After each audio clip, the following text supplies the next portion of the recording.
Hey everyone, welcome back to Prime Motivation Academy. My name is Kiran Patel and I am back with my another video of class 4th. Chapter 3 is the northern and coastal plains. सबसे पहले मैं आपको बताती हूँ कि planes क्या होते हैं. A plains is a flat and level land. जो लैंड होती है वो एकदम फ्लैट होती है ना, जो बिल्कुल लेवल्ड होती है, जो बिल्कुल भी उबड़ खाबड़ नहीं होती, उन्हें हम प्लेन्स कहते हैं. फर्स्टली मैं आपको बताती हूँ northern plains and coastal planes होते क्या हैं. नॉर्दर्न प्लेन्स होते हैं उत्तरी मैदान. उत्तरी मैदान यानी कि जो अगर आप देखोगे इंडिया के मैप में, तो जो बीच में जो आते हैं ना ऊपर साइड, जो नॉर्थ में होते हैं वो होते हैं नॉर्दर्न प्लेन्स, और कोस्टल प्लेन्स होते हैं जो नीचे साइड आते हैं साउथ में, जो कि जो ओशन की बॉर्डर पे होते हैं, वो होते हैं कोस्टल प्लेन्स. तो पहले हम पढ़ते हैं northern plains. Northern plains of India. The northern plains of India lie to but the south of Himalayas. जो नॉर्दर्न प्लेस हैं वो इंडिया में साउथ में है. जो हिमालय, जहाँ पे हिमालय है ना, उसी साइड में नॉर्दर्न प्लेस है. This stretch from Assam in the east to Punjab in the north. ये कहाँ से कहाँ तक है? असम टू पंजाब, जो असम से पंजाब तक फैले हुए हैं नॉर्दर्न प्लेस. हम लोग जो हैं वो नॉर्दर्न प्लेस में ही आते हैं. जहाँ हम रहते हैं वहाँ कोई भी सी नहीं है, तो सी यानी समुद्र नहीं है, तो हम लोग भी नॉर्दर्न प्लेस पर ही हैं. कोस्टल प्लेन्स में वो लोग आते हैं जो समुद्र की साइड यानी बॉर्डर साइड, जो जितने भी लैंड्स हैं जहाँ पे लोग रहते हैं वो कोस्टल प्लेन्स में आते हैं. The river, these plains are very fertile. The river like Ganga, Satluj and Brahmaputra that originate in the Himalaya flow through these plains. मतलब इस प्लेन जो नॉर्दर्न प्लेन्स में ना बहुत सारी रिवर्स बहती हैं, जैसे कि गंगा, ब्रह्मपुत्र और Sutlej. The northern plains are more fertile by the deposition of soil brought by these rivers. ये जो रिवर्स हैं ये पूरे साल बहती हैं. जैसे कई रिवर्स होती हैं जो सिर्फ बारिश के टाइम बहती हैं, और जैसे समर सीज़न आता है तो वो सूख जाती हैं. बट ये जो रिवर्स हैं, जैसे हमारी नर्मदा नदी है जो पूरे साल बहती है, वैसे ये रिवर्स भी पूरे साल बहती हैं. लेकिन ये अपने साथ साथ कुछ चीज़ें भी बहा कर लाती हैं, जैसे soil, send, parts of rocks. Parts of rocks होता है चट्टान के कुछ हिस्से जो अपने साथ बहा कर लाती हैं, जो कि क्रॉप्स के लिए बहुत यूज़फुल होती हैं. The deposition contain fine silt which is the called alluvium. जो सॉइल या सिल्ट जो बहा कर लाती हैं अपने साथ, उन्हें हम एव्यूलिम कहते हैं. सिल्ट मीन्स होता है जब पानी के जो नदियाँ बहती हुई आती हैं, तो उनके साथ जो मिट्टी, जो चट्टान के टुकड़े होते हैं और जो रेत होती है, वो साथ में नदियों के किनारों पर जम जाती है, जो कि क्रॉप्स के लिए बहुत ज़्यादा यूज़फुल होती है. The area drained by a river and its tributaries is called a basin. Tributaries होती हैं सहायक नदियाँ. जैसे कोई बहुत बड़ी नदी होती है, उसके साथ साथ कुछ छोटी नदियाँ होती हैं जो उसके साथ बहती हैं, कुछ उसमें से निकल कर बहती हैं, तो वो ट्रिब्यूटरीज कहलाती हैं, जो उसकी सहायक नदियाँ होती हैं. और बेसिन मतलब होता है घाटी. The 3 rivers that flow through the northern plains from the 3 basin. Ganga river basin, Satluj river basin and Brahmaputra river basin. Northern plains में 3 रिवर बेसिन है. एक है गंगा और ब्रह्मपुत्र और सतलुज. तो फर्स्टली हम पढ़ेंगे Satluj river basin. The Satluj river basin is the major part of the Indus river. ये जो सतलुज रिवर है वो इंडस रिवर यानी कि सिंधु नदी का बहुत बड़ा पार्ट है, मेजर पार्ट जिसे हम कहते हैं. The Satluj is the eastern most tributary of the Indus river. जो सतलुज रिवर है वो इंडस रिवर यानी कि सिंधु नदी की ट्रिब्यूटरी है, यानी सहायक नदी है. और सतलुज रिवर की जो मेन ट्रिब्यूटरी है वो है बेस, BEAS, बेस, जो उसकी मेन ट्रिब्यूटरी है. The Satluj river basin area in the India is located in Himachal Pradesh, Punjab, Jammu and Kashmir and Haryana. जो सतलुज रिवर है वो कौन कौन से स्टेट से होकर जाती है? हिमाचल प्रदेश, पंजाब, जम्मू कश्मीर एंड हरियाणा, ये इन स्टेट से होकर बहती है. The Bhakra Nangal dam is the built across the Satluj river. ये बहुत इंपॉर्टेंट टॉपिक है कि जो भाखड़ा डैम है वो कहाँ पर बना हुआ है. जो सतलुज रिवर पर जो डैम है उसको हम भाखड़ा नागला डैम के नाम से जानते हैं. और डैम क्या होते हैं? जैसे कोई बहुत बड़ी रिवर है जिसका जैसे होता है कि बारिश टाइम में ना हम उसका पानी आउट ऑफ कंट्रोल हो जाता है, तो उस वाटर को कंट्रोल करने के लिए वहाँ पर जैसे ब्रिज होते हैं, वैसे ब्रिज टाइप के एक ब्रिज ही समझ लीजिए बना दिए जाते हैं, जिससे उसका जो वाटर है वो कंट्रोल कर लिया जाता है. अगर डैम नहीं होंगे तो जो रिवर का पानी है वो आसपास के गांव में भर जाएगा और अपने साथ पूरे गांव को बहा कर ले जाएगा. इसलिए वहाँ पर हम डैम बनाए जाते हैं। और ये डैम बनाने के 2 बेनिफिट्स होते हैं, एक तो वाटर कंट्रोल हो जाता है और दूसरा इससे इलेक्ट्रिसिटी बहुत ज़्यादा जनरेट की जाती है। नेक्स्ट है the Ganga river basin. The source of the Ganga river is Gangotri glacier in the Himalaya. जो गंगा नदी है उसका मेन जो सोर्स है वो है ग्लेशियर। ग्लेशियर होते हैं बर्फ़ की चट्टानें या बर्फ़ के बहुत बड़े बड़े पहाड़ जो हिमालय में है। The Ganga and the tributaries flow through Uttarakhand, Uttar Pradesh, Bihar and waste Bengal giving rise it basin. जो गंगा रिवर है इसकी जो ट्रिब्यूटरीज़ है वो है यमुना। गंगा की मेन ट्रिब्यूटरी है यमुना। एंड जो गंगा है वो कौन कौन से स्टेट से होकर बहती है? Uttarakhand, Uttar Pradesh, Bihar and waste Bengal. In the West Bengal the Ganga divided into 2 parts. जो गंगा रिवर है जब ये वेस्ट बंगाल में एंटर होती है तो ये 2 पार्ट्स में डिवाइड हो जाती है। One of the branch enter in Bangladesh is called Padma. जब ये बांग्लादेश में एंटर होती है तो इसे हम पद्मा कहते हैं, पद्मा नाम से जानते हैं। इट जॉइन ब्रह्मपुत्र इन बांग्लादेश। फिर आगे जाकर ये ब्रह्मपुत्र को ज्वाइन कर लेती है, यानी कि ब्रह्मपुत्र के साथ मिल जाती है। The other branch that flow through west Bengal is called Hooghly. और जो दूसरी ब्रांच है वो वेस्ट बंगाल में ही बहती है और वो हुगली कहलाती है। नेक्स्ट है Brahmaputra river basin. The Brahmaputra river originate in eastern Tibet where is called Tsangpo. जो ब्रह्मपुत्र रिवर है वो तिब्बत में बहती है, उसे वहाँ पर तसंगपो कहते हैं। इंडिया में आने से पहले ये तिब्बत से होकर गुजरती है। The Brahmaputra enter India through Arunachal Pradesh and flow through Assam. जब ये इंडिया में एंटर होती है तो सबसे पहले अरुणाचल से होकर असम तक बहती है। From here it enter Bangladesh where the Padma river joint it. जब ये असम से फिर बांग्लादेश में एंटर होती है तो यहाँ पर ये पद्मा रिवर को ज्वाइन कर लेती है। पद्मा रिवर कौन सी है? गंगा। गंगा जब वेस्ट बंगाल में जब 2 पार्ट्स में डिवाइड होकर वेस्ट बंगाल में जाती है तो वो पद्मा कहलाती है। The Ganga Brahmaputra river flow to the bay of Bengal where is forms the largest delta of the world called the Sundarban delta.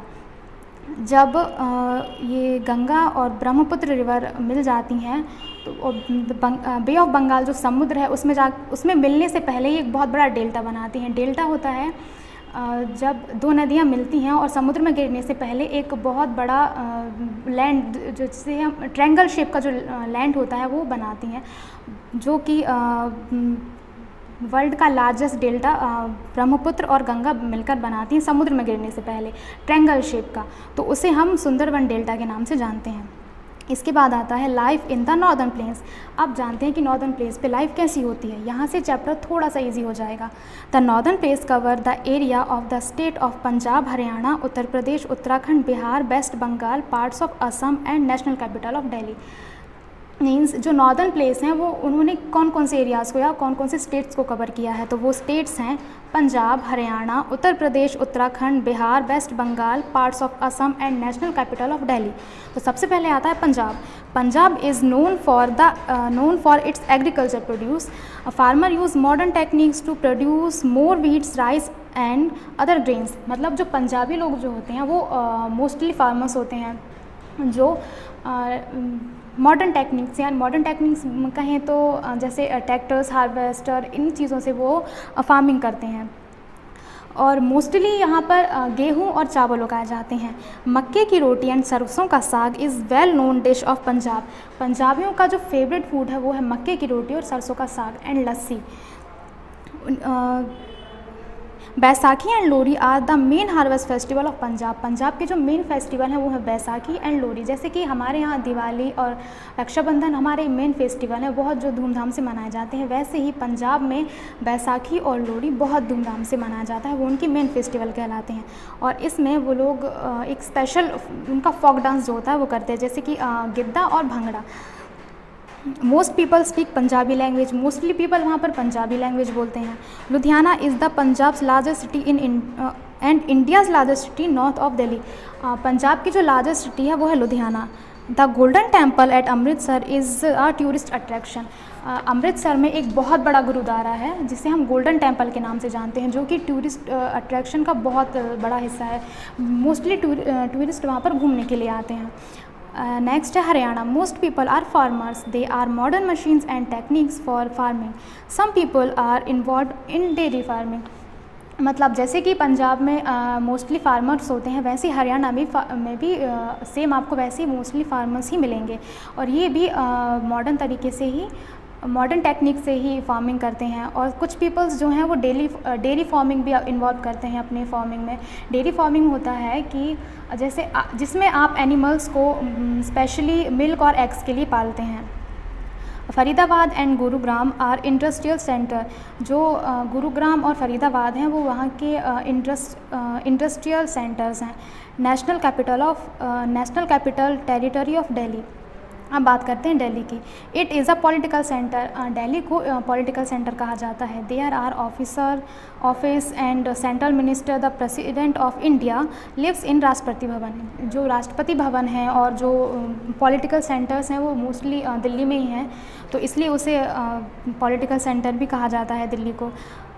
उसके बाद यहाँ पर कुछ टूरिस्ट के घूमने के लिए बहुत सारी प्लेसेस भी हैं, जैसे कि रेड फोर्ट है, Qutub Minar, India gate, Jama Masjid and lotus temple. ये टूरिस्ट का बहुत बड़ा अट्रैक्शन है, तो आप भी एक बार ज़रूर जाएं मम्मा पापा से बोलकर। उसके बाद आता है Uttar Pradesh. Uttar Pradesh is the largest state of term of population. Uttar Pradesh जो है वो पॉपुलेशन के अगर व्यू से देखा जाए तो वो बहुत लार्ज है। लार्ज यानी बहुत बड़ा है। Some people are farmer and they domestic animals such as buffaloes and cows for getting milks। यहाँ के जो पीपल्स हैं वो भी डेयरी फार्मिंग ज़्यादा करते हैं। डेयरी फार्मिंग जैसे मैंने आपको बताया है कि यहाँ जिसमें पीपल स्पेशली एनिमल्स को मिल्क और एग्स के लिए पालते हैं। Lucknow the capital of state is well known of chikankari embroidery. Banarasi is known for silk sari. यहाँ पर जो लखनऊ जो है वो अपनी चिकनकारी मतलब वो खाने वाली चिकन नहीं, जो कढ़ाई जिसे हम कहते हैं हिंदी में, उसके लिए ज़्यादा फेमस है। एक कपड़े पर जैसे सिल्क की कढ़ाई जो होती है उसे हम चिकनकारी कढ़ाई कहते हैं। और जो बनारस है वो बनारसी साड़ी, सिल्क साड़ी के लिए बहुत ज़्यादा फेमस है, जो कि उत्तर प्रदेश में है। Kumbh Mela is held at Prayagraj. आपने प्रयागराज का नाम तो सुना ही होगा, जहाँ पर कुंभ मेला लगता है हर 12 साल बाद लगता है। मोस्टली पीपल यहाँ पर हिंदी ही बोलते हैं। उसके बाद आता है Bihar. Bihar is the land of India's one of the richest culture and heritage. Many great personalities had serve this land. यहाँ का जो कल्चर है वो बहुत ही ज़्यादा समृद्ध माना जाता है। Litti chokha is a famous dish of Bihar. यहाँ की अगर फेमस डिश की बात करें तो वह है litti chokha. Chhath Puja is a popular festival celebrated by the people of Bihar. ये उनका बहुत ही बड़ा फेस्टिवल माना जाता है, छठ पूजा, जो मोस्टली लोग बहुत ही धूमधाम से मनाते हैं, जिसे हम नदी में जाकर करते हैं, वो छठ पूजा कहलाती है। यहाँ के जो पीपल्स हैं वो मैथिली और भोजपुरी ज़्यादा बोलते हैं। Maithili and Bhojpuri are spoken by the most people of Bihar. Bhojpuri जो है उनकी मेन लैंग्वेज है। उसके बाद आते हैं कोस्टल प्लेन्स ऑफ इंडिया। इसके बाद आते हैं coastal planes.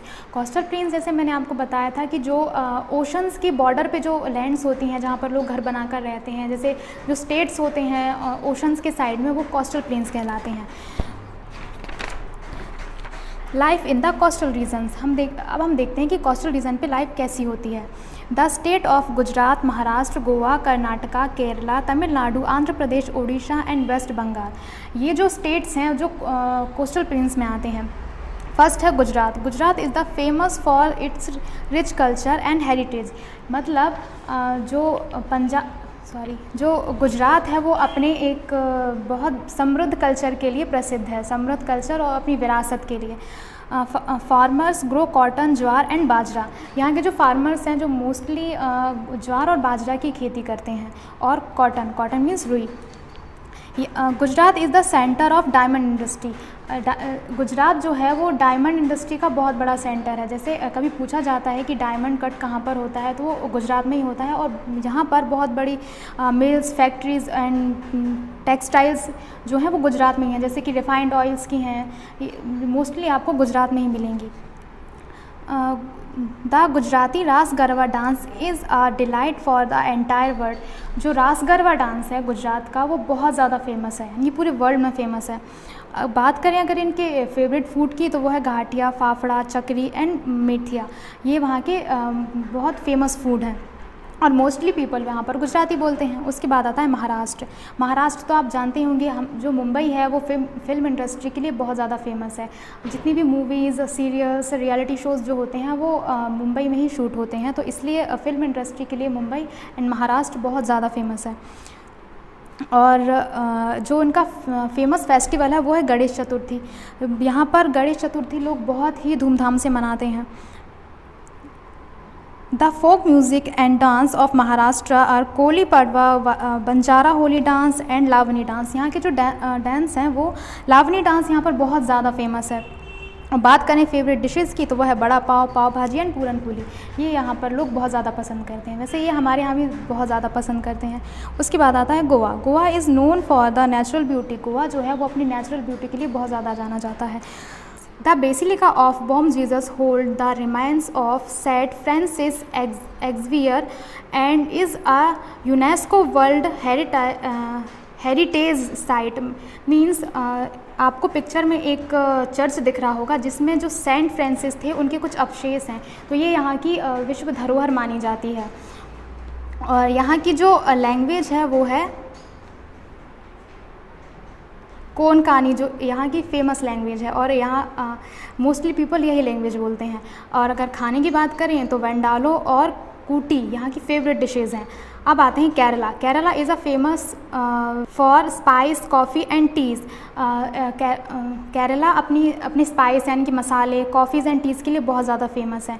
People speak Malayalam.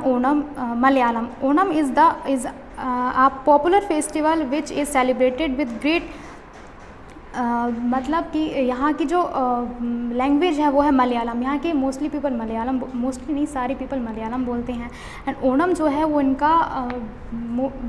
Onam इनका मेन फेस्टिवल है। बात करें डांस की तो Mohiniyattam and Kathakali classical dance, जिन्हें हम क्लासिकल डांस कहते हैं, कथकली और मोहिनीअट्टम को, ये यहाँ का फेमस डांस है। उसके बाद आते हैं Tamil Nadu. Tamil Nadu is the southern most state of India. Tamil Nadu जो है वो साउथ में है, southern most state of India के साउथ में है, और चेन्नई जो है वो इसका कैपिटल है। यहाँ पर भी क्लासिकल डांस बहुत ज़्यादा फेमस है, जैसे Bharatanatyam. Pongal is the main festival. जो तमिलनाडु के जो लोग हैं उनका मेन फेस्टिवल है पोंगल। और बात करें अगर इनके खाने की तो इनको सबसे ज़्यादा जो फेमस है वो है डोसा सांभर, इडली सांभर एंड उपमा। ये उनके पॉपुलर स्नैक्स हैं। उसके बाद आते हैं आंध्र प्रदेश। आंध्र प्रदेश, इसमें क्या है, Visakhapatnam is the popular sea sport. यहाँ का जो पॉपुलर सी स्पोर्ट है वो है Visakhapatnam. Kuchipudi is a famous classical dance from Andhra Pradesh, is known for pearl and Kalamkari work. जो आंध्र प्रदेश फेमस है वो है अपने कुचिपुड़ी क्लासिकल डांस के लिए और कलमकारी वर्क। कलमकारी वर्क यानी आपको पिक्चर में एक पेंटिंग दिख रही होगी, इसे हम कलमकारी पेंटिंग या वर्क कहते हैं। ये पूरी बिना किसी मशीन के हाथों से की जाती है, इसके लिए ये बहुत ज़्यादा फेमस है। उसके बाद Odisha. Odisha has national park and wild life. यहाँ पर बहुत सारे नेशनल पार्क्स हैं और वाइल्ड लाइफ यानी कि बहुत सारे जंगली जानवर भी हैं, और बहुत सारे आपको फॉरेस्ट भी देखने को मिलते हैं। Odissi is a classical dance from Odisha. Odisha का जो क्लासिकल फेमस डांस है वो है ओडिसी। ओडिशा से ओडिसी, आप इसे इजीली याद कर सकते हैं। ओडिसी वहाँ का फेमस डांस है। Most people speak Odia language. यहाँ के जो लोग हैं वो ओडिया लैंग्वेज बोलते हैं। Konark temple, Jagannath temple and Lingaraj temple the most famous temple in Odisha. Odisha में जो टेम्पल हैं वो जैसे जगन्नाथ है, कोणार्क है और लिंगराज, ये वहाँ के बहुत फेमस टेम्पल्स हैं यानी मंदिर हैं। और भगवान जगन्नाथ रथ यात्रा इज़ अ फेमस फेस्टिवल। वहाँ का फेमस फेस्टिवल है जगन्नाथ रथ यात्रा। ये रथ यात्रा जो है वो बहुत ही बड़े पैमाने पर निकाली जाती है और इसमें लाखों से लोग शामिल होते हैं।